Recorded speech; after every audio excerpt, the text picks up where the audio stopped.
Hello students, तो इस video में हम लोग देखने वाले हैं जैव प्रक्रम के बारे में। जैव प्रक्रम क्या होता है?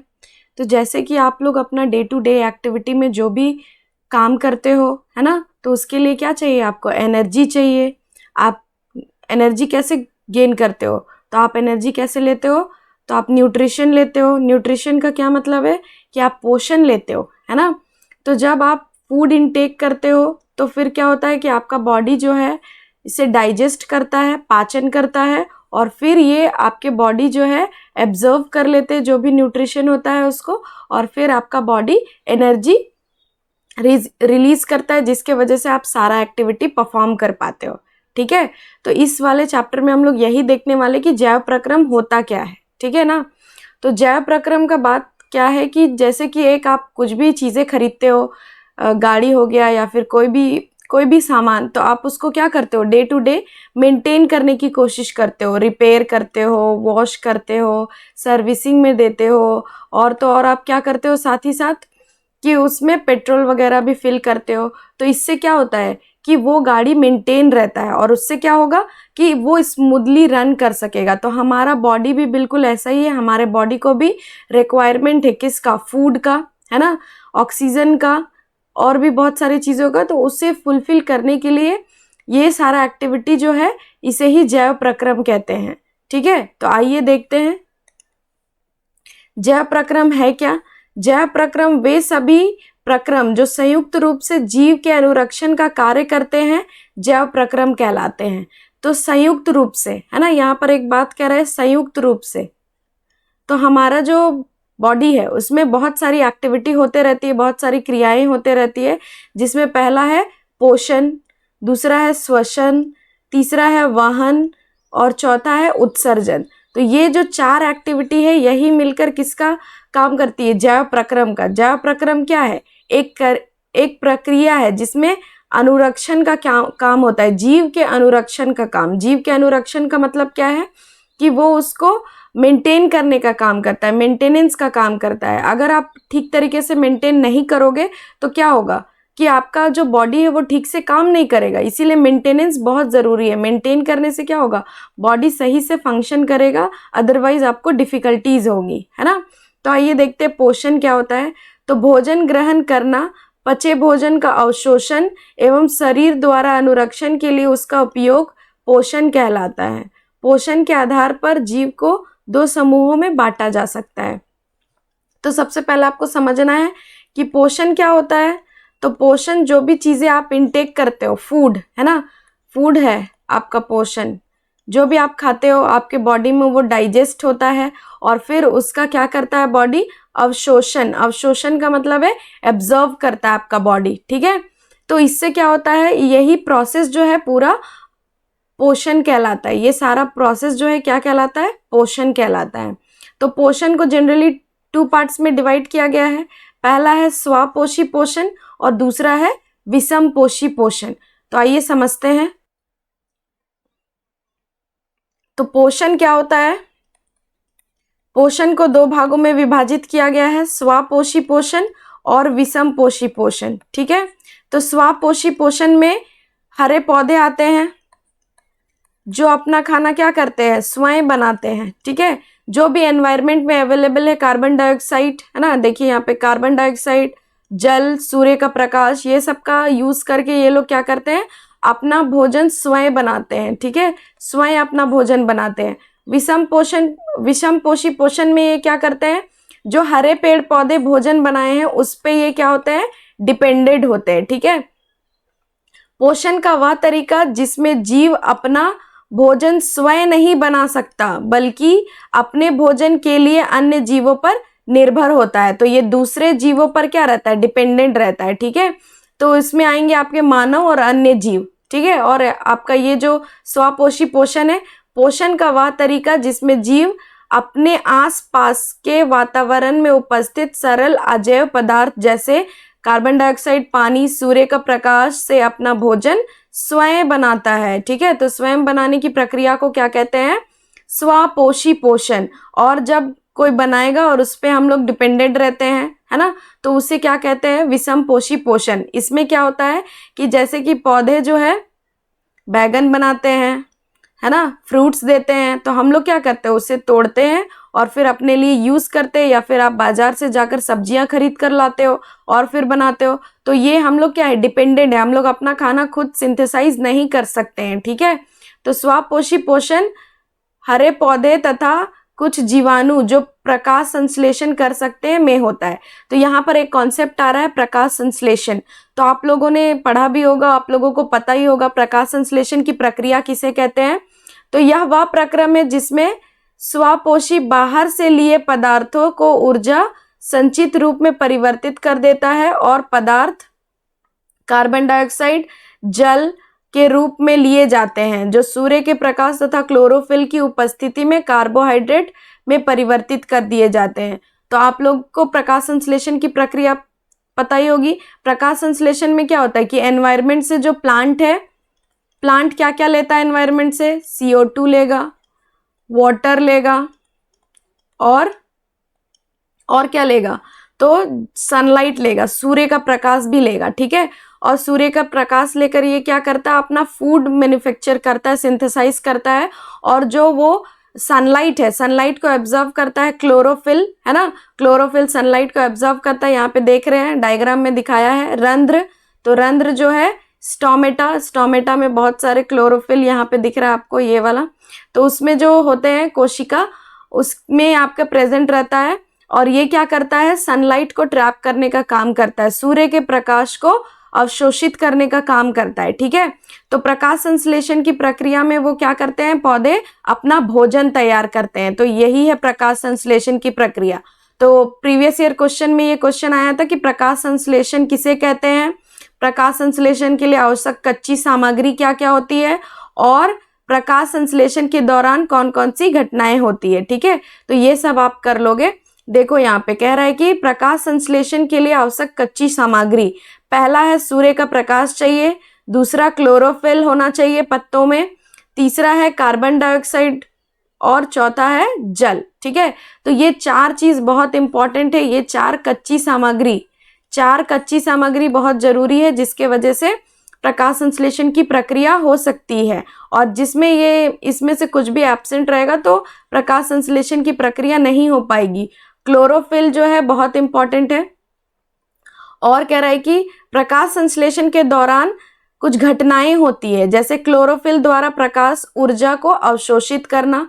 तो क्लोरोफिल क्या करता है, प्रकाश की ऊर्जा को अवशोषित करता है, प्रकाश ऊर्जा को रासायनिक ऊर्जा में रूपांतरित करना, तथा जल के अणुओं का हाइड्रोजन तथा ऑक्सीजन में अपघटन। तो यहाँ पे दूसरा में क्या कह रहा है कि ये सूर्य का प्रकाश को ऑब्जर्व करता है, कौन करता है, क्लोरोफिल करता है, ठीक है। और दूसरा बात इसमें और एक इम्पॉर्टेंट है इसी में कि कह रहा है कि जल के अणुओं को, जो H2 है आपका H2O, ये ब्रेक डाउन हो जाता है, किस में ब्रेक डाउन हो जाता है, हाइड्रोजन प्लस ऑक्सीजन में ब्रेक डाउन हो जाता है, ठीक है। फिर कह रहा है कि कार्बन डाइऑक्साइड का कार्बोहाइड्रेट में अपचयन भी हो जाता है, ठीक है। तो ये तीन प्रक्रम जो है आपको याद रखनी है, ये बहुत इंपॉर्टेंट है कि तीन घटनाएं कौन सी होती है और प्रकाश संश्लेषण के दौरान कौन सी घटनाएं होती है। तो ये आपका एक फुल क्वेश्चन है, ठीक है, प्रकाश संश्लेषण की प्रक्रिया। और जितना हो सके आप इसको डायग्राम से शो करने की कोशिश करना, इस तरह से कि यहाँ देखिए सूर्य का प्रकाश है, ये एक पौधा है, पौधा क्या कर रहा है, सूर्य का प्रकाश क्लोरोफिल में ऑब्जर्व कर रहा है, बाहर से ये कार्बन डाइऑक्साइड ले रहा है, जल ले रहा है, यहाँ पे कुछ मिनरल्स भी होंगे वो भी लेगा, है ना। और ये in the presence of sunlight and chlorophyll में क्या करता है, सिंथेसाइज कर रहा है ना। सिंथेसाइज करके क्या क्या रिलीज कर रहा है, ऑक्सीजन एंड सुगर, सुगर मतलब ग्लूकोज, ठीक है। तो ग्लूकोज ये रिलीज कर रहा है, और क्या होगा इससे, और एक यहाँ पर H2O जल भी रिलीज करता है, ठीक है। यहाँ पे देखिए आप, यहाँ पे जल, ठीक है। तो ये फॉर्मूला भी आपके लिए, या फिर ये जो पूरा इक्वेशन है आपके एग्जाम के पॉइंट ऑफ व्यू से बहुत इंपॉर्टेंट है, आपको ये याद होना चाहिए, ठीक है। फिर कह रहे हैं कि रंध्र क्या होता है, रंध्र का काम क्या होता है, स्टोमेटा, स्टोमेटा क्या होता है, पत्ती की सतह पर जो सूक्ष्म छिद्र होते हैं, मतलब छोटे छोटे छिद्र होते हैं, ठीक है, ऐसे डॉटेड छोटे छोटे, तो उसे ही कहते हैं स्टोमेटा, उन्हें स्टोमेटा कहते हैं। और इसका कार्य क्या है, तो पहला कार्य प्रकाश की जो ऊर्जा है, प्रकाश का जो लाइट है उसको ये एब्जॉर्व करेंगी, और दूसरा कि जब वाटर यहाँ से बहुत ले लिया जाएगा प्रकाश संश्लेषण के दौरान, जब वाटर बहुत सारा प्लांट्स एब्जॉर्ब कर लेगा, तो ये भी आपके स्टोमेटा के थ्रू जो है क्या होगा, एक्सचेंज होगा, एक्सचेंज ऑफ गैसेस, है ना। ये क्या करता है कि आदान प्रदान करता है, किसका, CO2 और ऑक्सीजन का आदान प्रदान करेगा। और दूसरा कि जल को वाष्प के रूप में भी वाष्पोत्सर्जन की प्रक्रिया द्वारा रिलीज करेगा, निकालेगा, ठीक है।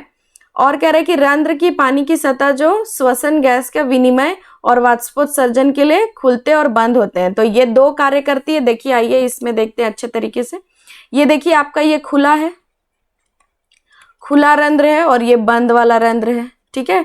तो इसमें क्या है, देखिए जब पानी बहुत ज्यादा एक्सेस इसमें चला जाता है तो इसमें एक, इसकी जो कोशिकाएं हैं इसमें एक प्रेशर क्रिएट होता है, जिसके वजह से गार्ड सेल जो रक्षक कोशिकाएं हैं वो खुल जाती है, वो फूल जाती है, जिसके वजह से ये ओपन हो जाता है, खुल जाता है।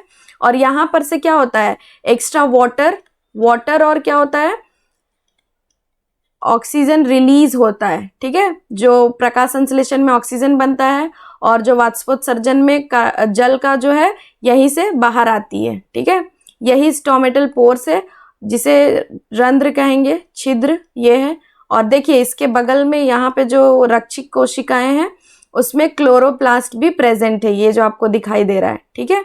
तो आप इसको याद कर लोगे कि कहाँ कहाँ पर कौन सा नेमिंग किया हुआ है, ये आपका एग्जाम में नेमिंग करने के लिए भी आ सकता है। ये जो क्लोरोप्लास्ट है देख रहे हो आप, यहाँ पे एकदम कॉइल्ड है, इसके अंदर इस तरह से ये कॉइल्ड रहता है, ठीक है। और यहीं पे ये क्या करते हैं, ये क्लोरोप्लास्ट जो होते हैं लाइट सेंसिटिव होते हैं, जैसे ही सूर्य का प्रकाश इसको मिलेगा, ठीक है, तो ये क्या करने लगते हैं, उसको ट्रैप करने लगते हैं फॉर द फोटोसिंथेसिस, ठीक है, प्रकाश संश्लेषण की प्रक्रिया के लिए। तो वो वहां तक क्लियर है आप लोगों को। अब आइए देखते हैं विषम पोषी पोषण। तो हम लोगों ने जैसा देखा कि पोषण को दो भागों में बांटा गया था, पोषण को हम लोगों ने दो भागों में बांटा था, स्वपोषी पोषण और दूसरा था विषम पोषी पोषण। तो स्वपोषी पोषण में हरे पेड़ पौधे आएंगे जो प्रकाश संश्लेषण की क्रिया करके क्या करते हैं, अपना भोजन बनाते हैं। और विषम पोषी पोषण में क्या होगा, तीन भाग और होंगे। पहला है आपका प्राणी संपोषण, ठीक है, दूसरा आपका है मृत जीवी पोषण और तीसरा है आपका परजीवी पोषण। तो ये विषम पोषी पोषण और तीन भाग में विभाजित होता है, जिसमें से प्राणी संपोषण, मृत जीवी पोषण और परजीवी पोषण आता है। तो प्राणी संपोषण में होता क्या है, प्राणी संपोषण में इसमें जीव संपूर्ण भोज्य पदार्थ का अंतःग्रहण करते हैं तथा उनका पाचन शरीर के अंदर होता है, ठीक है। तो जैसे कि हम लोग एज अ ह्यूमन फूड को अपने माउथ में इंटेक करते लेते हैं, और सारा जो भी एक्टिविटी है डाइजेशन से रिलेटेड वो कहाँ होता है, पाचन की क्रिया कहाँ होती है। तो पाचन की क्रिया हमारे जो क्या कहते हैं, पाचन की क्रिया हमारे जो आपका जो ये डाइजेस्टिव सिस्टम है ना, ये जो हम लोगों ने पहले देखा, ये इस पे होता है आपका, ये आपकी पाचन की क्रिया के लिए ये पूरा एकदम रेस्पॉन्सिबल है कि नहीं। तो ये पूरा एक प्रोसेस है डाइजेशन का। तो यहाँ होगा आपके शरीर के अंदर होगा, यहाँ पर क्या कह रहा है कि शरीर के अंदर होता है, संपूर्ण जो पाचन है शरीर के अंदर होता है, ठीक है। जैसे कि इसका एग्जाम्पल दिया है अमीबा और मानव में। तो हमारे बॉडी में क्या होता है, शरीर के अंदर पाचन होती है। पाचन की क्रिया कहाँ होती है, शरीर के अंदर पाचन की क्रिया, ठीक है। तो यहाँ पे देख रहे हो आप कि अमीबा में पाचन दिया है, पोषण दिया है कि अमीबा में कैसे पोषण होता है, वो कैसे भोजन को पचाने का कार्य करता है, और जो आपका एक्स्ट्रा मटेरियल है उसको कैसे बॉडी से बाहर रिलीज करता है। तो आइए देखते हैं अमीबा में पोषण। तो देख रहे हो आप कि ये एक अमीबा है।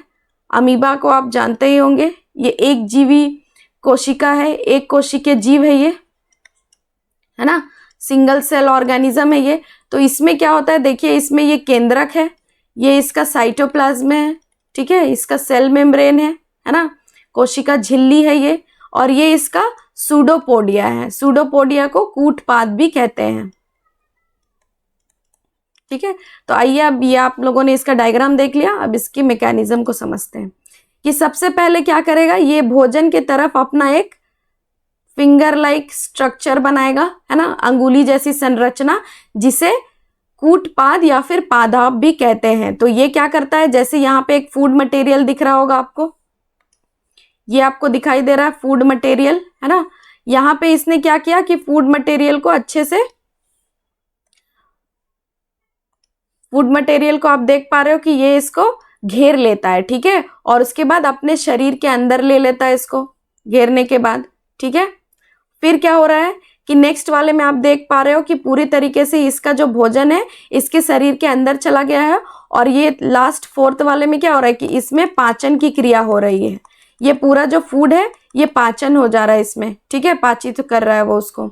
तो देखिए क्या है इसका प्रोसेस, भोजन को अपने पादाप की सहायता से घेर लेता है। तो ये घेर लिया यहाँ पर। दूसरा में इसने क्या किया, खाद्य रिक्तिका बनाता है, एक खाली स्पेस बनाता है,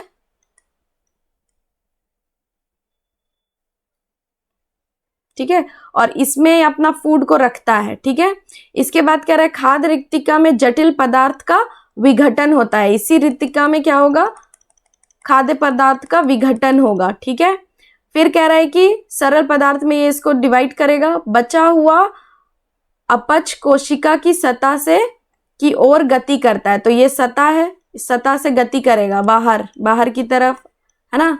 अगर ये पचा हुआ भोजन है जिसका अवशोषण जरूरी नहीं है, इसका काम जो है हो चुका है, ये अपना न्यूट्रिशन ले चुका है, तो ये फिर अपना भोजन क्या करेगा, शरीर से बाहर निकालने का प्रयास करेगा। जो पचा हुआ भोजन है, अनडाइजेस्टेड फूड है या फिर वेस्ट मटेरियल है, ये पदार्थ शरीर से बाहर निष्कासित कर दिए जाते हैं, ठीक है। फिर जो बचा हुआ भोजन है ये बाहर निकाल देता है। तो बाहर कैसे निकालता है, तो आपने क्लास 9 में पढ़ा होगा। क्लास 9 का एक कॉन्सेप्ट है, क्या कॉन्सेप्ट है, डिफ्यूजन, है ना, परासरण, परासरण और विसरण, ठीक है। तो उस वाले क्रिया से ये क्या करता है, अपना जो एक्स्ट्रा मटेरियल है बॉडी से बाहर निकाल देता है, ठीक है।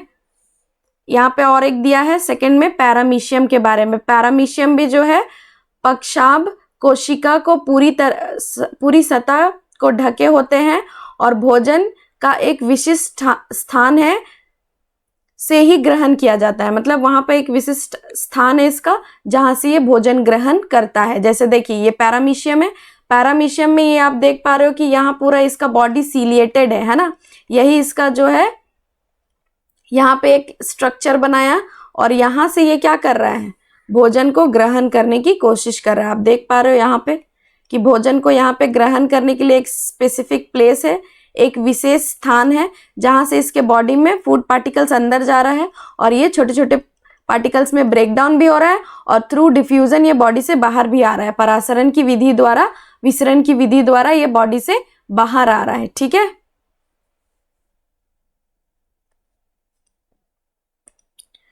नेक्स्ट है मनुष्यों में पोषण। तो मानव पाचन तंत्र की अभी हम लोग बात करने वाले हैं कि मनुष्य में पाचन और पोषण कैसे होता है, ठीक है। तो इसमें जो है अंतःग्रहण, पाचन, अवशोषण, स्वांगीकरण और बहिर्क्षेपण जो है इसमें सम्मिलित है। तो सबसे पहला पॉइंट है आपका कि हम लोग जो भोजन है वो मुंह द्वारा लेते हैं, मुंह में अंदर डालते हैं, ठीक है।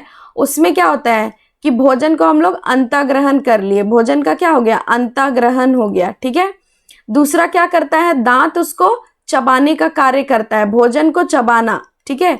दांत क्या करता है, फूड पार्टिकल्स को छोटे छोटे भागों में विभाजित करता है, और जीभ क्या करता है, भोजन को लार के साथ पूरी तरह मिलाता है। तो एक जो लार होता है, लार ग्रंथि, है ना, जिसका नाम है लार ग्रंथि, तो लार ग्रंथि से निकलने वाले रस को लार रस या फिर लार कहते हैं। तो ये लार रस में क्या होता है, स्टार्च, लार एमिलेस, एंजाइम, मल्टोज, शर्करा। तो देखिए इसमें क्या होता है, लार क्या करता है, हमारा जो जीभ है ना, वो पूरे भोजन को मिलाने का काम करता है, किसके साथ, लार के साथ, ताकि भोजन जो है, भोजन क्या हो सके, मुलायम हो सके, भोजन क्या हो सके, मुलायम हो सके, भोजन को हम लोग अच्छी तरीके से सॉफ्ट बना सके, ठीक है।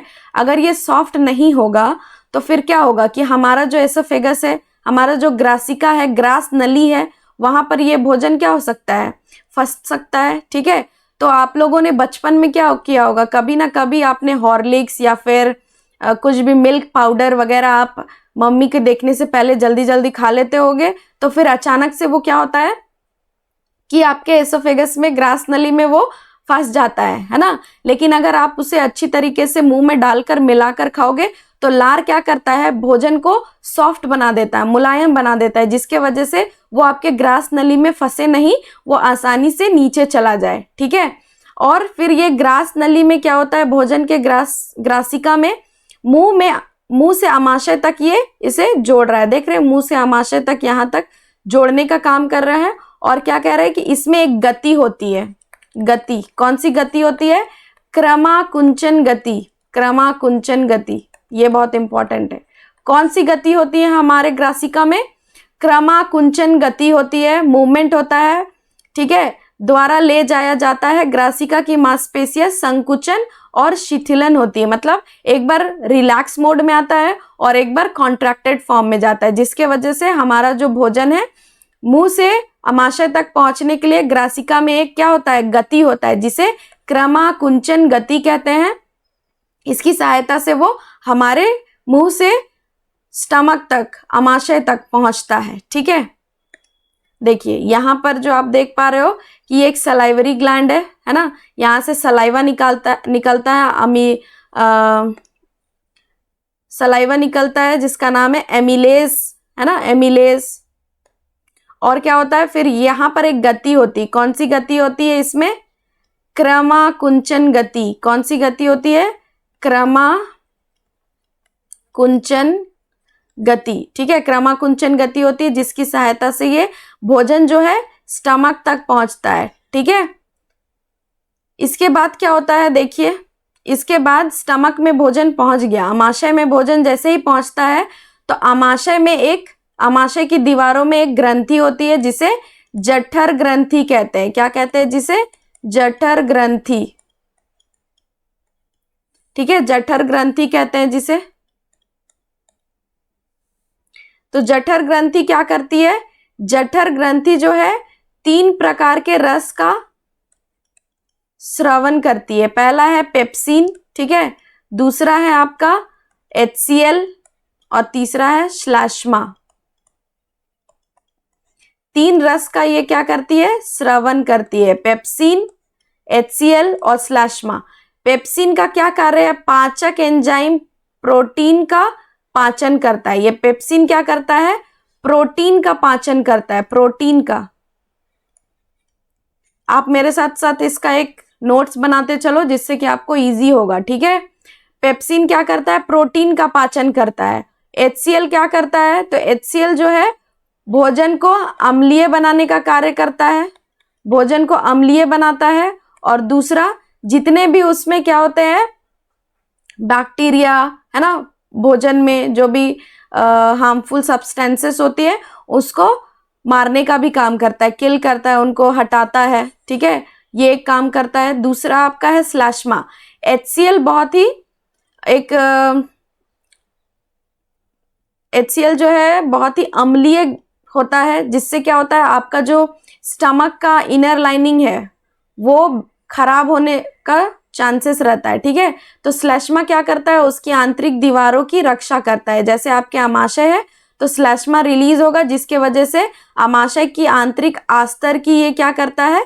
रक्षा करता है, इसको प्रोटेक्ट करता है। किसको प्रोटेक्ट करता है? आमाशय को। किससे प्रोटेक्ट करता है? HCl से प्रोटेक्ट करता है। ठीक है, फिर इसके बाद आते हैं शूद्रांत में। तो फिर भोजन यहाँ से कहाँ चला जाता है? शूद्रांत में। ठीक है, और शूद्रांत में क्या होता है? आंतरस होता है। शूद्रांत में क्या होता है? आंतरस। आंतरस क्या होता है? तो ये जो आंतरस है ये कार्बोहाइड्रेट को ग्लूकोज में बदल देता है, वसा को वसीय अम्ल में बदल देता है और प्रोटीन को अमीनो अम्ल में बदल देता है। इसमें मैकेनिज्म क्या है कि आपका जो यकृत है ना, ये देखिए लिवर, यकृत और जो आपका पेनक्रियाज है, अग्नाशय,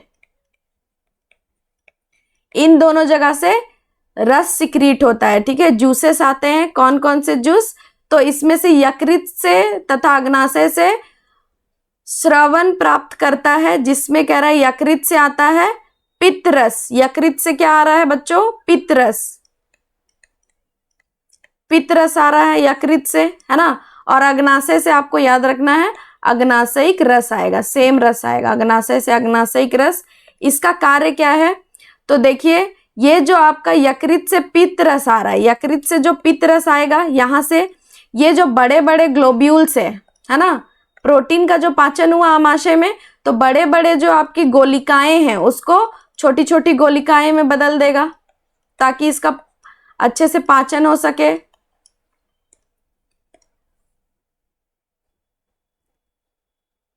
इस प्रक्रिया को देखिए यहाँ पे कह रहा है बड़ी गोलिकाओं को छोटी गोलिकाओं में विभाजित करता है, इस प्रक्रिया को इमल्सीकरण कहते हैं। ठीक है, यहाँ पे कह रहा है कि वसा को ये जो वसा है इसमें फैट है, जो भोजन में आपका फैट है, तो फैट को ये क्या करेगा, बड़ा जो फैट है, प्रोटीन का पाचन हुआ, फिर अभी यहाँ पर फैट का डाइजेशन होगा, है ना, वसा का, तो वसा की जो बड़ी बड़ी गोलिकाएं हैं उसको छोटी छोटी गोलिकाएं में विभाजित कर देगा ताकि क्या हो, ये अच्छे से पाचित हो सके।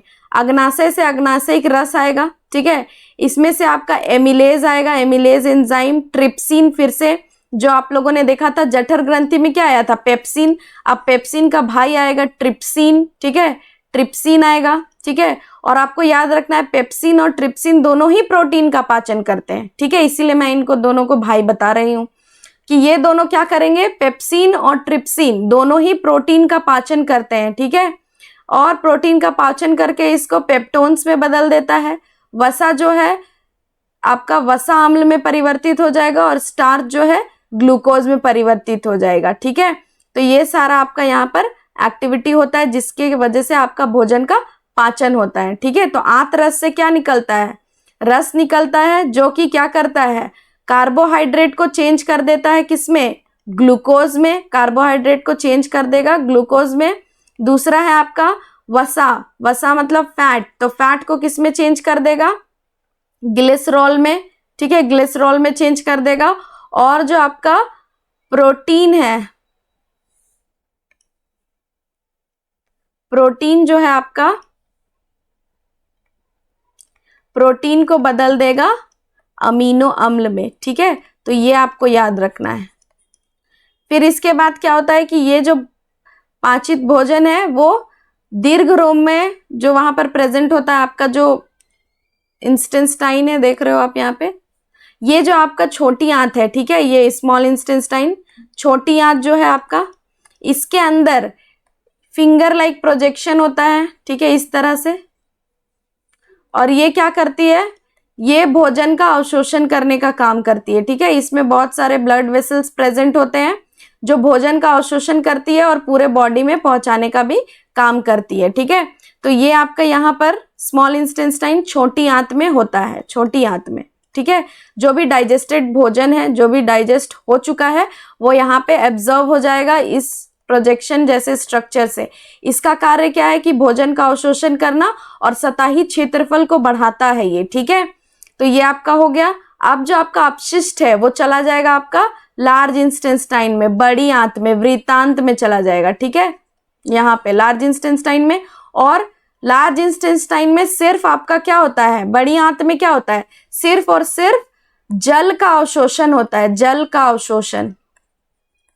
ठीक है, जल का अवशोषण होगा, और जितना भी वेस्ट प्रोडक्ट है आपके एनएस गुदा द्वार में गुदा में चला जाएगा, और गुदा द्वार द्वारा वो कहाँ चला जाएगा, बॉडी से बाहर चला जाएगा। ठीक है, तो ये जो आपका यहाँ पर सबसे पहले आपको एक बात इंपॉर्टेंट याद रखनी है कि आपका जो पाचन है वो कहाँ शुरू हुआ था, तो माउथ में शुरू हुआ था, मुंह में। ठीक है, और खत्म कहाँ पे हुआ, खत्म एंड कहाँ पे हुआ, तो एंड हुआ आपका छोटी आंत में।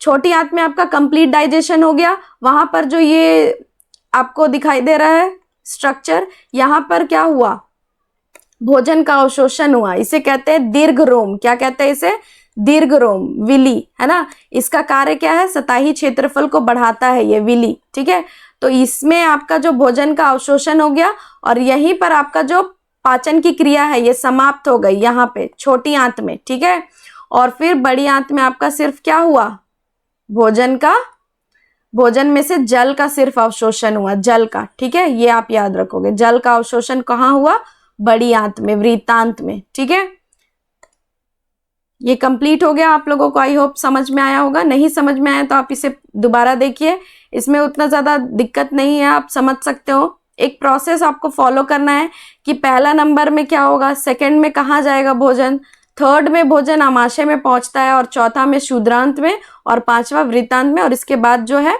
आपका गुदा में चला जाता है, और गुदा द्वार द्वारा वो बाहर चला जाता है। जो भी एक्स्ट्रा प्रोडक्ट है, मटेरियल है जो बॉडी के लिए हार्मफुल होता है, तो वो बॉडी से बाहर चला जाता है। ठीक है, आइए नेक्स्ट देखते हैं श्वसन। श्वसन क्या होता है? श्वसन तो पोषण प्रक्रम के दौरान ग्रहण की गई खाद्य सामग्री का उपयोग कोशिका में होता है, जिसे विभिन्न जैव प्रक्रम के लिए ऊर्जा प्राप्त होती है। ऊर्जा उत्पादन के लिए कोशिकाओं में भोजन विखंडन को कोशिकीय श्वसन कहते हैं। मतलब अभी जो हम लोगों ने देखा कि दीर्घ रोम जो था, ये विली लाइक स्ट्रक्चर, तो दीर्घ रोम जो था, यहाँ से सारा भोजन का अवशोषण हुआ, और अब ये चला गया है हमारी कोशिकाओं में। कहाँ चला गया है?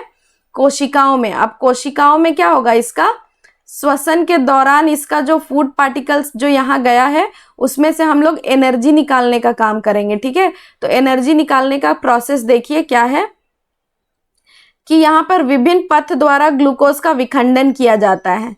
तो ये जो ग्लूकोज है, ग्लूकोज आप देख पा रहे हो C6H12O6 जो आपका ग्लूकोज है, ये यहाँ पर कोशिका द्रव्य में जैसे ही प्रवेश करता है, ये कोशिका द्रव्य है, तो कोशिका द्रव्य में जैसे ही प्रवेश करता है ये डिवाइड हो जाता है, आधे में टूट जाता है, हाफ में ब्रेक डाउन हो जाता है, और 3C बनाता है, जिसमें कह रहा है कि पायरुवेट प्लस ऊर्जा, तो इसमें हाफ में ये डिवाइड हो जाता है, स्प्लिट हो जाता है, C3 हो जाएगा, H6 हो जाएगा, और O3 हो जाएगा। तो ये डिवाइड हो जाएगा। और अब जो श्वसन है, श्वसन ये 3 प्रक्रियाओं से होगा, 3 तरीके से होगा। ठीक है, 3 तरीका है, 3 वेज है। पहला है ऑक्सीजन की उपस्थिति में, ऑक्सीजन की अनुपस्थिति में, और एक है ऑक्सीजन की अभाव में। ठीक है, तो एक जो उपस्थिति में होगा, है ना, जब वायु की उपस्थिति में होगा तो इसे वायवीय श्वसन कहते हैं।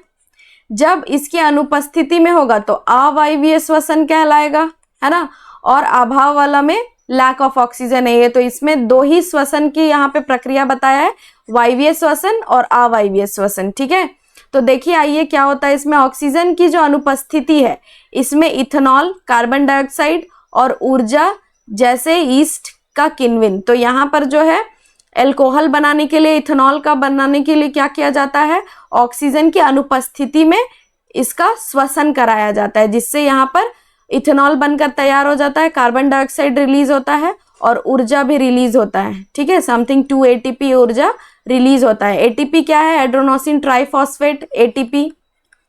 आप लोगों ने क्लास 9 में भी पढ़ा होगा कि ये जो सेल है, कोशिका है, उसमें माइटोकॉन्ड्रिया प्रेजेंट होती है। Mitochondria are the power house of the cell, है ना, बिजली घर होता है ये। ठीक है, तो यहाँ पर क्या होता है, ऊर्जा का संचय होता है। संचय किस में होता है? ATP के फॉर्म में, एड्रोनोसिन ट्राइफॉस्फेट के फॉर्म में। ये ऊर्जा को इस रूप में संचित किया जाता है। ठीक है, फिर कह रहा है कि दूसरा जो है ऑक्सीजन का अभाव। जैसे कि आप बहुत टाइम तक आपके स्कूल में कोई प्रोग्राम हो रहा हो और आप बहुत देर तक एक ही जगह पर बैठे रहते हो, तो उससे क्या होता है कि आपके बॉडी में, आपके पैरों में क्रैम्प्स होने लगता है ना, झंझनाहट जैसा महसूस होने लगता है। तो ऐसा इसलिए होता है क्योंकि वहां पर लैक ऑफ ऑक्सीजन हो जाता है, ऑक्सीजन का अभाव हो जाता है, जिसके वजह से लैक्टिक अम्ल फॉर्म हो जाता है। ठीक है, प्लस ऊर्जा, लैक्टिक अम्ल फॉर्म हो जाएगा, प्लस ऊर्जा और कुछ कार्बन डाइऑक्साइड भी रिलीज होंगे। और ये कह रहा है कि हमारी मांसपेशियों में ऐसा होता है, हमारी कोशिकाओं में, हमारी मांसपेशियों में ऐसा होता है। ठीक है, हमारी मांसपेशियों में ऐसा होता है। ठीक है, नेक्स्ट आइए देखते हैं। नेक्स्ट है ऑक्सीजन की उपस्थिति में। तो ऑक्सीजन की उपस्थिति में क्या होता है? कार्बन डाइऑक्साइड, जल, ऊर्जा माइटोकॉन्ड्रिया में। अभी मैंने आपको समझाया कि हमारे जो बॉडी है, क्लास 9 में आप लोगों ने पढ़ा होगा कि सेल में जो माइटोकॉन्ड्रिया प्रेजेंट होते हैं, है ना, सेल ऑर्गेनेल से ये माइटोकॉन्ड्रिया, वहीं पे ऊर्जा का संचय होता है ATP के रूप में। ठीक है, तो ये आपका माइटोकॉन्ड्रिया में होगा वायवीय श्वसन, ऑक्सीजन की उपस्थिति में।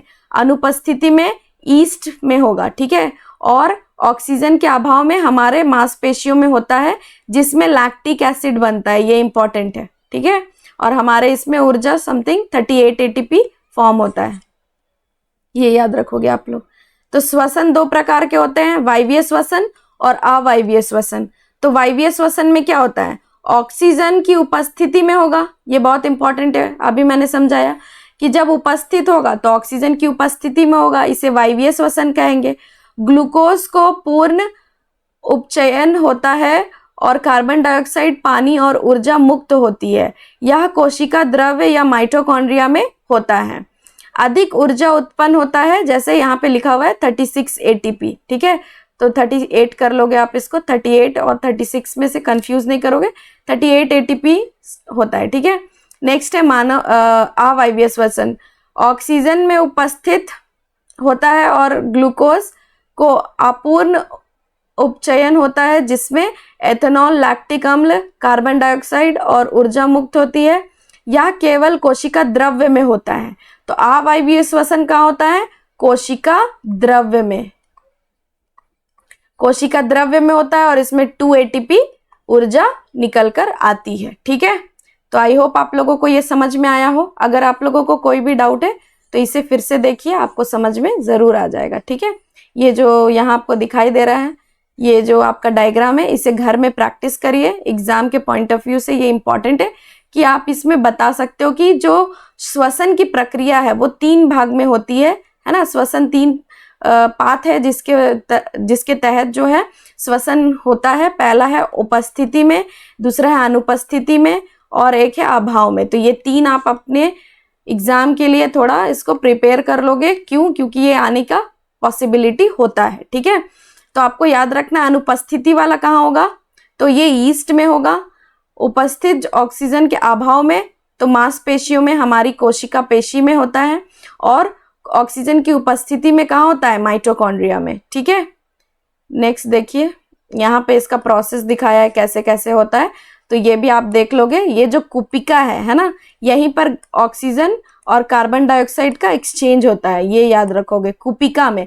तो यहाँ पर आप देख रहे हो कि ये आपका नासाद्वार है, यहाँ से आपका ये लंग्स है और लंग्स बहुत सारे ब्रांचेस में डिवाइडेड होता है और उसमें ऐसे छोटे छोटे बलून लाइक स्ट्रक्चर होते हैं जिसे कुपिका कहते हैं। और वहीं पर गैसेस का क्या होता है, एक्सचेंज होता है। कार्बन डाइऑक्साइड बॉडी से बाहर चला जाता है और ऑक्सीजन बॉडी में आता है। और फिर इसके जो ये जो कुपिका होती है, इसमें क्या होता है, बहुत सारे ब्लड वेसल्स होते हैं जिसके थ्रू ये बॉडी में ट्रांसपोर्ट होता है, ठीक है।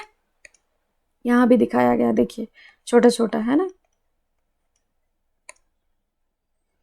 मानव श्वसन क्रिया, तो मानव श्वसन क्रिया में 2 तरीके की श्वसन क्रिया होती है, अंतः श्वसन और उच्छ्वसन, ठीक है। तो अंतः श्वसन के दौरान वक्षीय गुहा फैलता है, आपका जो डायाफ्राम है वो क्या होगा, फैलेगा, है ना, वक्षीय गुहा। और इसमें वक्षीय गुहा जो है आकार वापस आ जाता है, जैसा था नॉर्मल पोजीशन में तो वैसा आ जाएगा। पसलियों में संलग्न पेशियां सिकुड़ती है, तो पेशियां सिकुड़ेंगी और इसमें रिलैक्स हो जाएगा, इसमें कॉन्ट्रैक्शन होगा, इसमें रिलैक्सेशन होगा।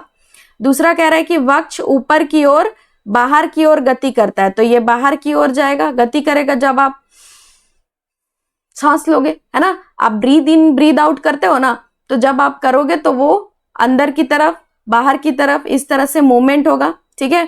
फिर कह रहे हैं कि फेफड़े जो है फैलते हैं जिसमें वायु भरती है और फिर उसमें से जब फेफड़े सिकुड़ते हैं, जब वायु बाहर चली जाती है, कार्बन डाइऑक्साइड जब हम लोग रिलीज करते हैं तो फेफड़े क्या होते हैं, सिकुड़ जाते हैं, ठीक है।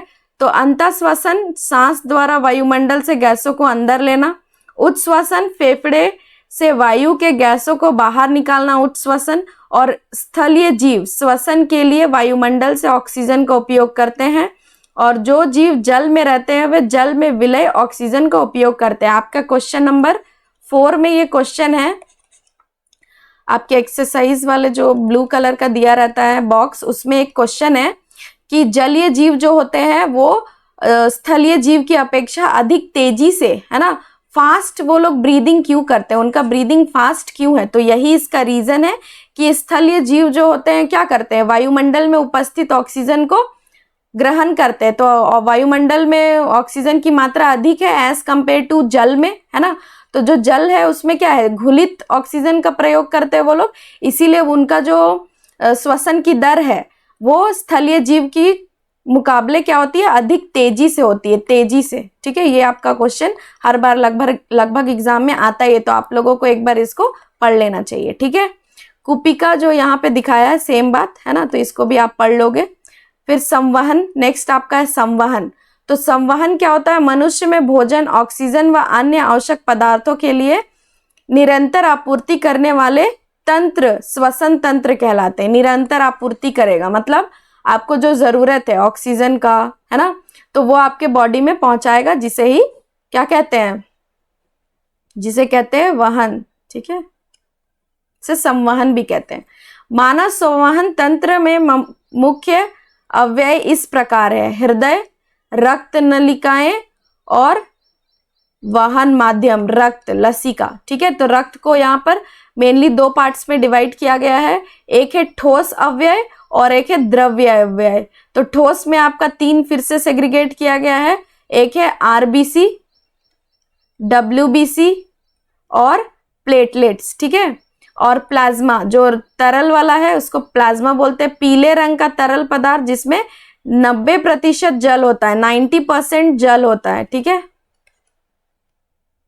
और कह रहे हैं तथा शेष अव्यय जीवक प्लाज्मा, प्रोटीन एवं ये के बने ग्लोब्यूलियम, और ये बता रहे कि खनिज तत्वों के जो 10% है वो इससे बने होते हैं, खनिज अवयव के बने होते हैं। ठीक है, तो नेक्स्ट आपका देखिए यहाँ पे कि रेड ब्लड सेल्स जो आरबीसी है, लाल रक्त कोशिकाएं, ये क्या करती है, तो ये पहला ये करेगी संवहन।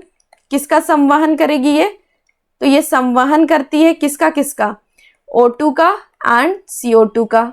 ठीक है, दूसरा इसमें हीमोग्लोबिन भी होता है Hb, जिसके वजह से रक्त का रंग कैसा दिखाई देता है, लाल दिखाई देता है हीमोग्लोबिन के कारण। रक्त जो है कोशिकाएं से शरीर को गैस में मुक्त करने के लिए सहायक होती है। तो WBC बोल रहा है कि रोग मुक्त, है ना, रोग मुक्त करने के लिए सहायक होती है। ठीक है, तो रोग मुक्त करेगी कौन, रोग मुक्त करने के लिए WBC रोग मुक्त करेगी। ये हमारा बॉडी का एंटीबॉडीज होता है, जो हमारे बॉडी में कभी भी बैक्टीरिया वायरसेस एंटर करता है तो वो इससे फाइट करती है, और ये अगर जीत जाएगा तो आप बीमार नहीं पड़ोगे, है ना। अगर आपका अच्छा इम्यून सिस्टम है तो आप बीमार नहीं पड़ोगे। इसीलिए हम लोगों को अच्छे भोजन, बैलेंस डाइट को खाना चाहिए, ताकि क्या होगा कि आपके बॉडी में ये WBC फॉर्म हो सके और आप बीमार ना पड़ो। प्लेटलेट्स बहुत इंपॉर्टेंट है, रक्त का थक्का जमाने में काम करता है। जैसे कि कभी भी आप खेलते वक्त या फिर किसी भी कारणवश आपको क्या होता है, चोट लग जाता है, तो चोट लगने से क्या होता है, वहां से ब्लीडिंग होने लगता है। तो ब्लीडिंग जब होने लगता है तो क्या होता है कि वहां पर देखोगे आप कि एक लेयर बन रहा है ना, इस तरह का लेयर बनेगा, और कुछ टाइम के बाद वो क्या होता है, थोड़ा ब्लैक कलर में आ जाता है। तो वही आपका है रक्त का थक्का बनाना, ये क्लोथिंग ऑफ ब्लड का काम करता है। इससे क्या होगा कि आप जहां पे इंजर्ड पार्ट है वहां से ब्लड को बहने से रोकता है। ठीक है, क्लॉटिंग करने का काम करता है ब्लड का। ठीक है, नेक्स्ट आइए देखिए रक्त वाहिका। तो एक धमनी होता है, एक शिरा होता है, ये भी एग्जाम में पूछा जाता है कि दोनों में क्या डिफरेंस है ना। तो अंतर बताना पड़ेगा। धमनी, तो धमनी क्या होता है, ऑक्सीकृत रुधिर को हृदय तक पहुंचाती है, ऑक्सीजनेटेड ब्लड। ठीक है, जिसमें ऑक्सीजन होता है। और शिरा क्या होती है कि कार्बन डाइऑक्साइड ब्लड को पूरे बॉडी से कलेक्ट करके हृदय में ले जाती है, और हृदय से फिर फेफड़ों में, और फेफड़े से फिर क्या होगा, बॉडी के बाहर चला जाएगा। ठीक है, तो नेक्स्ट यहाँ कह रहा है कि शिराएं अंगों से अनऑक्सीकृत रुधिर को इकट्ठा करके, एकत्रित करके लाने का काम करती है। दूसरा यहाँ पे एक अपवाद में दिया है फुफ्फुस धमनी, तो फुफ्फुस धमनी ऐसा नहीं करती, और इसमें फुफ्फुस शिरा ऐसा नहीं करती है, हम लोग आगे समझेंगे। नेक्स्ट देखिए धमनी की भित्ति मोटी होती है, ये बहुत जरूरी है पता रखना आपको कि धमनी जो होती है जहां से ऑक्सीजनेटेड ब्लड हमारे बॉडी में फ्लो करता है वो जनरली डीप सीटेड होता है, अंदर की तरफ धसी हुई होती है ना, हमारे शरीर की सतह में नहीं होती है। और ये जो आपकी शिरा है ये कम मोटी होती है, लचीली होती है और सतही होती है। ठीक है, ये शरीर के ऊपर होती है। ठीक है, नेक्स्ट कह रहा है कि इसमें वल्व नहीं होते और इसमें वल्व होते हैं। वल्व क्या होता है, तो जैसे कि क्या कहते हैं, जब फ्लो होता है ना, फ्लो, तो उसमें वल्व होता है। वल्व का मतलब है कि इसको एक तरफ बहने के लिए प्रेरित करता है, मतलब एक तरफ फ्लो करेगा, जैसे कलेक्ट करके इधर की तरफ आएगा। जैसे कि आप समझो कि ये जो हार्ट है आपका, ये हार्ट है, यहाँ से पंप कर रहा है ना ब्लड, तो यहाँ से अच्छा आसानी से ये पूरे बॉडी में जाएगा। लेकिन यहाँ पर जब बॉडी है आपका, तो बॉडी से रिकलेक्ट करने के लिए क्या चाहिए आपको? रिकलेक्ट करने के लिए तो कोई मैकेनिज्म चाहिए ना, तो वो वल्व होते हैं जो उधर की तरफ रिकलेक्ट करने के लिए आपको हेल्प करते हैं, मदद करते हैं, ठीक है। तो ये वल्व होता है, एक गति में बहते हैं जिसके वजह से वो एक आपका हृदय तक लेकर आते हैं पुनः वापस ब्लड को, ठीक है। तो ये होता है, ठीक है। नेक्स्ट देखिए, यहां पर आपका दिखाया है कि कैसे जो आपका हृदय है, तो आप लोग एग्जाम में भी ऐसा बना सकते हो, ठीक है। ये आपका हृदय है मान लीजिए, तो हृदय में आपका 4 चेंबर होता है।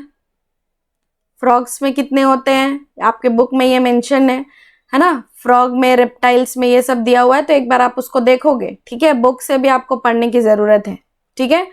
तो देखो यहाँ पर क्या कह रहा है कि हमारे जो हार्ट है उसमें 4 चेंबर होते हैं। ये आपका दायां है अलिंद, ठीक है। ये आपका बायां अलिंद, ये आपका दायां निलय, ये आपका बायां निलय, ठीक है। ये ऐसा होता है। यहाँ पर आपका ये लंग्स है मान लो, ठीक है, और ये आपका बॉडी है। तो क्या होगा कि जो हमारा जो रक्त है ऑक्सीजनेटेड, वो यहां से आएगा आपका बायां अलिंद में, ठीक है। बायां अलिंद में आएगा यहाँ पे,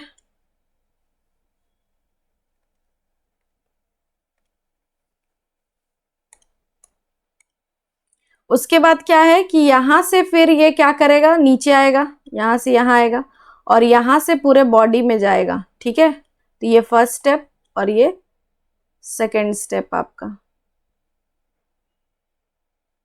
यहाँ आया सेकेंड स्टेप और यहाँ से यहाँ आया थर्ड स्टेप। तो ये क्या कर रहा है, ऑक्सीजनेटेड ब्लड कैरी कर रहा है, जो लंग्स में आपका यहाँ पर एक्सचेंज हुआ है, लंग्स में, फेफड़ों में, ठीक है। और ये बॉडी है आपका, बॉडी पार्ट, शरीर की कोशिकाएं, ठीक है। यहाँ पर से फिर वेन्स क्या करता है, शिराएं रिकलेक्ट करती हैं, ठीक है, रिकलेक्ट करती है और यहाँ से लेकर जाएंगी यहाँ, और फिर यहाँ से ये यहाँ एंटर करेंगे और यहाँ से ये आपके लंग्स में जाएगा, जहां से कार्बन डाइऑक्साइड बाहर चला जाएगा, ठीक है।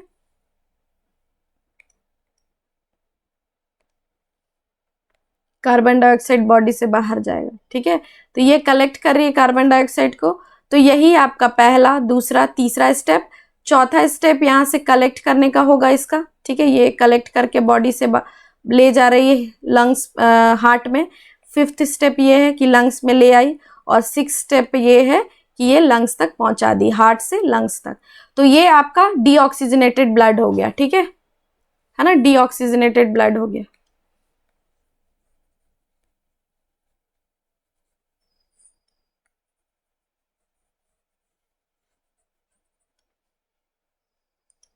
तो देखिए यहाँ पे सबसे पहले ये क्या करते हैं, फेफड़ों से लेकर यहाँ आती है और यहाँ से फिर यहाँ लेकर जाएगी। तो ये इसका एक क्या हो रहा है कि बायां अलिंद से दायां अलिंद, दायां अलिंद से बायां अलिंद, इस तरह से एक जो आपका प्रोसेस चलता है, ठीक है। ये आपका बायां अलिंद है, यहाँ से फिर बायां निलय में आ रहा है, दायां अलिंद है, दायां अलिंद से दायां निलय में आ रहा है, और उसके बाद फिर ये लंग्स में चला जा रहा है और यहाँ पर CO2 एंड ऑक्सीजन का एक्सचेंज हो रहा है, ठीक है। ऑक्सीजन हमारे बॉडी में आ रही है, कार्बन डाइऑक्साइड हमारे बॉडी से बाहर जा रही है, ठीक है। तो इसको आप एक रफ डायग्राम के थ्रू भी समझ सकते हो, ठीक है ना।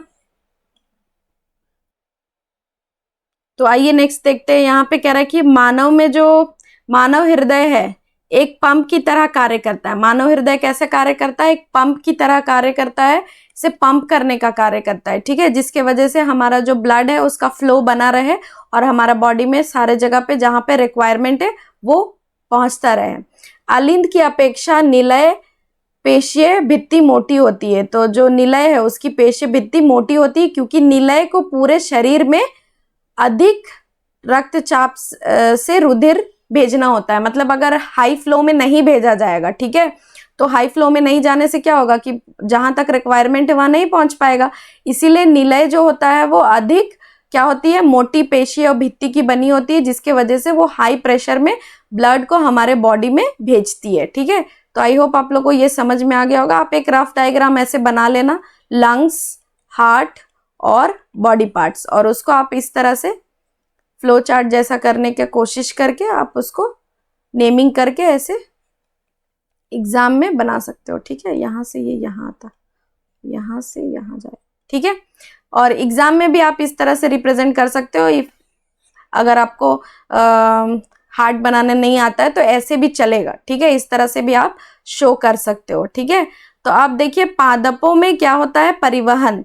तो पादपों में परिवहन दो तरीके से होता है, जाइलम और फ्लोएम के द्वारा। ये देखिए जाइलम और फ्लोएम है ये।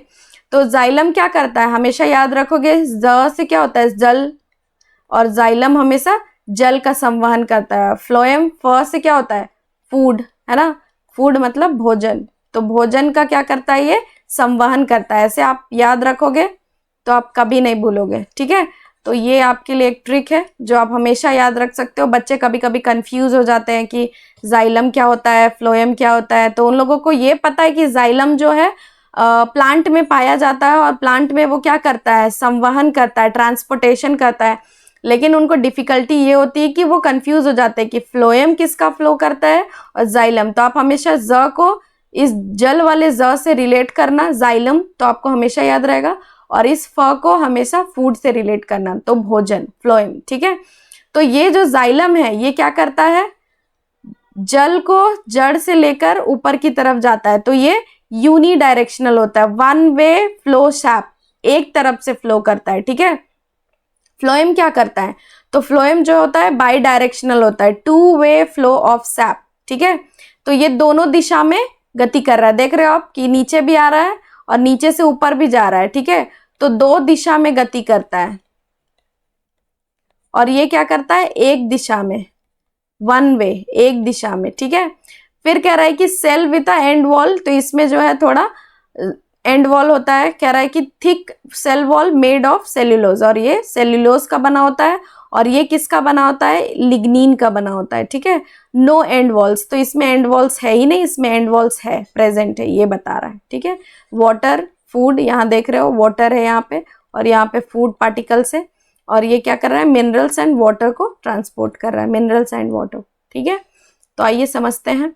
जाइलम तो हम लोगों ने समझ लिया कि किसका संवहन करता है, मिनरल्स, मिनरल्स मतलब खनिज, खनिज एवं लवण, हिंदी में लिखा हुआ है, खनिज एवं लवण का संवहन करता है, और जल का भी संवहन करता है। ठीक है, तो जल को अवशोषण एवं जड़ से पत्तियों तक पहुंचाने का काम करता है। इसे ऊपर मुखी गति में सहायता देता है, ऊपर मुखी, ऊपर की तरफ। ठीक है, और पौधे में ताप का भी नियमन करता है, मतलब टेम्परेचर भी मेंटेन करता है, ताप का भी, ताप को भी ये क्या करता है, मेंटेन करता है, ताप का नियमन करता है। भोजन तथा दूसरे पदार्थों का स्थानांतरण पौधों में कैसे होता है, तो यहाँ पे देखिए कि प्रकाश संश्लेषण में उत्पादित वहन, उत्पादितों का वहन स्थानांतरण कहलाता है, जो फ्लोएम उत्तक द्वारा होता है। तो फ्लोएम से होता है। ठीक है, तो फ्लोएम क्या करता है, ये ऊपर मुखी तथा अधोमुखी, है ना, ऊपर मुखी तथा अधोमुखी दोनों होती है, दोनों दिशाओं में होती है, और फ्लोएम स्थानांतरण में ऊर्जा का प्रयोग से पूरा करता है, तथा सुक्रोज फ्लोएम उत्तक में एटीपी के रूप में ऊर्जा का परासरण बल द्वारा स्थानांतरित होता है। मतलब यहाँ पे दो तरह का ट्रांसपोर्टेशन जो है, वहन दो तरीके से होता है, एक होता है एक्टिव वाला और दूसरा होता है पैसिव वाला। तो इसे कहते हैं एक्टिव वाला को सक्रिय संवहन, सक्रिय संवहन, और इसको अक्रिय, ठीक है, अक्रिय बोलेंगे इसको, सक्रिय इसको अक्रिय। ठीक है, तो यहाँ पे जो आपका बात बता रहा है कि ये जो सुक्रोज फ्लोएम उत्तक से ऊर्जा के प्रयोग से, देख रहे हो आप, ऊर्जा के प्रयोग से, ठीक है, तो जो फ्लोएम है ना, फ्लोएम है, तो वो एक्टिव ट्रांसपोर्टेशन करती है, ऊर्जा का प्रयोग करती है। ठीक है, सक्रिय वाला में ऊर्जा लगता है और अक्रिय वाला में ऊर्जा नहीं लगता है। इसका एग्जाम्पल मैं आप लोगों को ऐसे समझाती हूँ, देखिए आइए,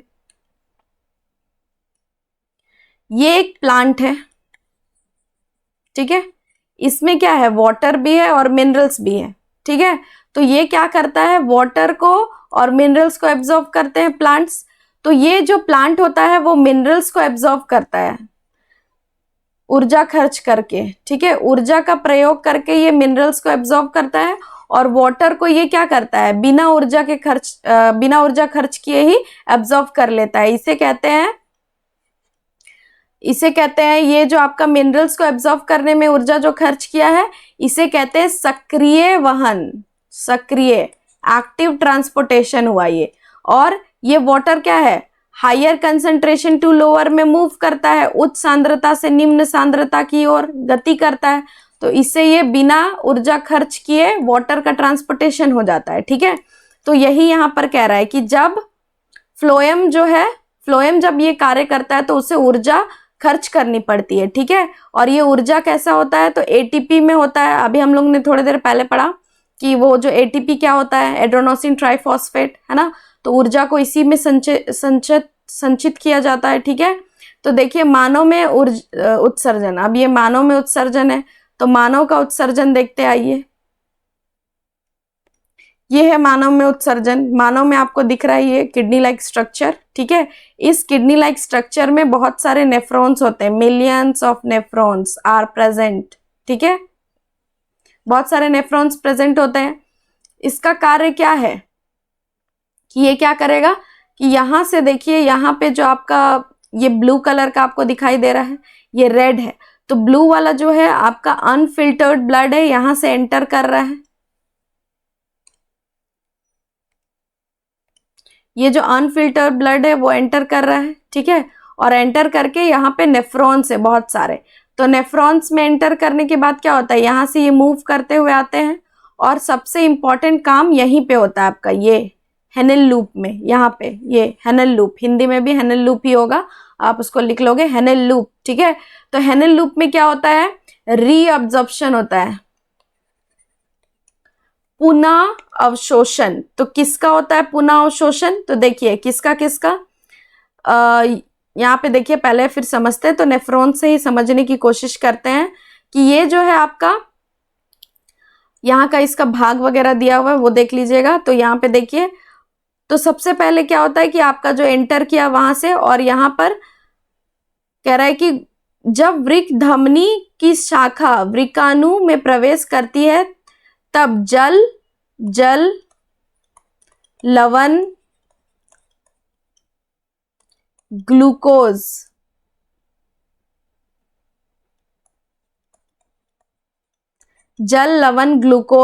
और अमीनो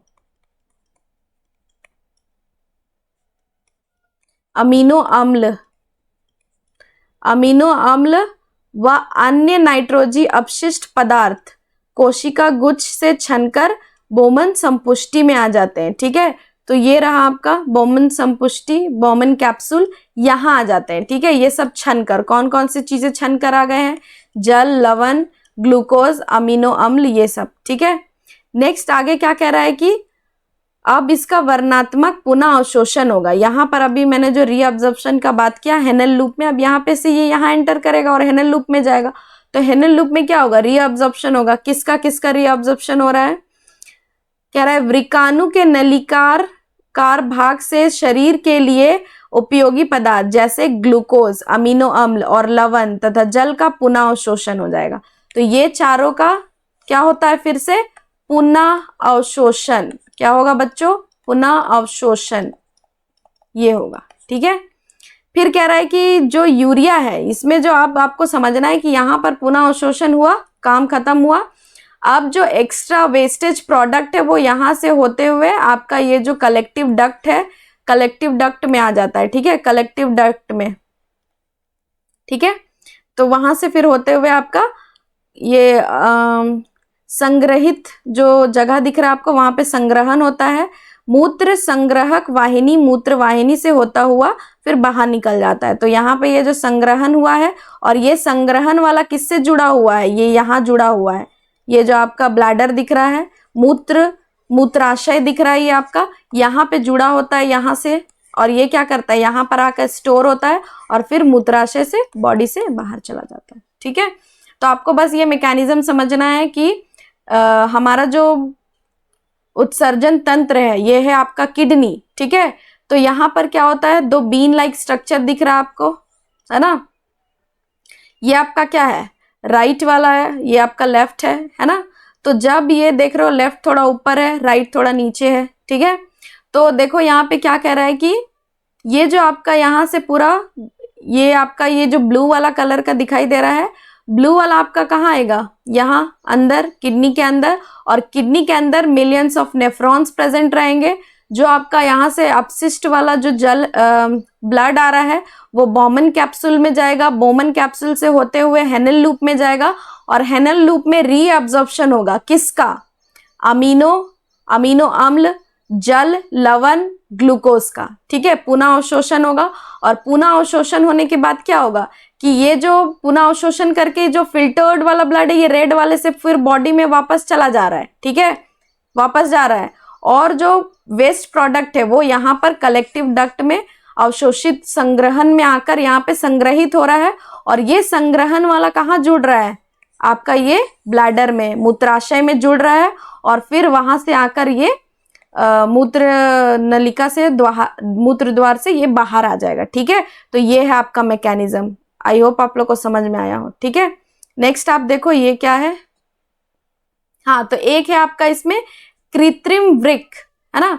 तो कृत्रिम वृक्क क्या होता है, तो कृत्रिम वृक्क जो होता है ये एक अभी बनाया गया है कि जैसे कि मान लीजिए किसी व्यक्ति का किडनी फेलियर हो जाएगा तो वो क्या कर सकता है, इसकी सहायता से, यहाँ पे आप देख रहे हो कि इसकी सहायता से ब्लड का फिल्ट्रेशन किया जाता है, ब्लड फिल्टर होता है इसकी सहायता से, ठीक है। तो ये एक आर्टिफिशियल किडनी बनाया गया है। कृत्रिम वृक्क अपवहन का यह एक युक्ति है जिसके द्वारा रोगियों के रुधिर से कृत्रिम वृक्क की मदद से नाइट्रोजन युक्त, मतलब जो नाइट्रोजनस वेस्ट है, आपके बुक में दिया हुआ है ना कि यूरिया, यूरिक एसिड, नाइट्रोजनस जो भी वेस्ट है उसको बॉडी से बाहर निकाला जाता है। देखिए यहाँ पे दिखा रहा है फ्रेश डाइलेसिंग सॉल्यूशन, तो ये बॉडी से अंदर जा रहा है फ्रेश वाला, और ये जो है आपका यूज्ड हो गया है, और ये एक्सेस ऑफ सॉल्ट से इसमें यूरिया है, तो ये आपका वेस्ट प्रोडक्ट है, तो ये आपके बॉडी से बाहर निकाला जा रहा है। तो कह रहा है कि इसमें कह रहा है कि प्रायः एक स्वस्थ वयस्क प्रतिदिन 180 लीटर आरंभिक निस्यंदन वृक्क में होते हैं, जिससे उत्सर्जित मूत्र का आयतन 1 से 2 लीटर है। शेष निस्यंदन वृक्क नलिकाओं से पुनः अवशोषित हो जाता है। तो जो मतलब यहाँ पे जो सेम प्रोसेस आपने यहाँ पे देखा कि यहाँ पे जो ब्लड का फिल्ट्रेशन हुआ वो पुनः अवशोषित हो गया, और जो आपका जरूरी नहीं था वो आपका ब्लैडर में आ गया और यहाँ से फिर बाहर चला गया। तो सेम प्रोसेस इसमें भी होता है, ठीक है, इसमें भी सेम होता है। बस इसमें क्या है कि जिन व्यक्ति का किडनी फेलियर हो गया है, अब उनका किडनी अच्छे से परफॉर्म नहीं कर रहा है, काम नहीं कर रहा है, उनके लिए मतलब उनको कभी कभी जाकर बीच बीच में डायलिसिस कराना होगा, इसका ड्यूरेशन होता है, ठीक है। तो कह रहा है कि ये जो है इसके द्वारा भी मानव में आर्टिफिशियल किडनी के द्वारा भी उत्सर्जन की प्रक्रिया कराई जाती है। अब लास्ट आपका एक टॉपिक है पादप में उत्सर्जन। तो पादप में कैसे उत्सर्जन होता है, तो पौधों की पत्तियों को गिराकर, है ना, वाष्पोत्सर्जन से जो जल है, ज्यादा जल उनके पास मौजूदा जल है, उनसे वो वाष्पोत्सर्जन की प्रक्रिया द्वारा बाहर निकालते हैं। जैसे हम लोग क्या है, एज अ ह्यूमन हम लोग भी स्वेटिंग करते हैं, अपना बॉडी टेम्परेचर को मेंटेन करने के लिए एक्सक्रीट करते हैं, है ना, वो भी एक एक्सक्रीशन का ही पार्ट है। तो वही कह रहा है कि वाष्पोत्सर्जन की प्रक्रिया द्वारा क्या होता है कि पौधे भी अपने जो जल है उसको बाहर निकालते हैं। बहुत से पादप अपशिष्ट पदार्थ कोशिका से रिक्तिका में संचित रहते हैं, और कह रहा है कि एक आपका मिट्टी में कुछ अपशिष्ट पदार्थ छोड़ देंगे, कुछ रेजिन्स बना के छोड़ देंगे, ठीक है। तो इस तरह से ये आपका जो पादप का उत्सर्जन होता है। कभी कभी ये जो आपने येलो कलर का लीफ देखा होगा वो भी उनका उत्सर्जन का ही पार्ट है, वो भी पत्तियां गिराकर उत्सर्जन ही करती हैं, ठीक है। तो ये आई होप आप लोगों को समझ में आया होगा। अगर किसी भी तरह का प्रॉब्लम होगा तो आप मुझे कमेंट्स में कह सकते हो, ठीक है। So thank you.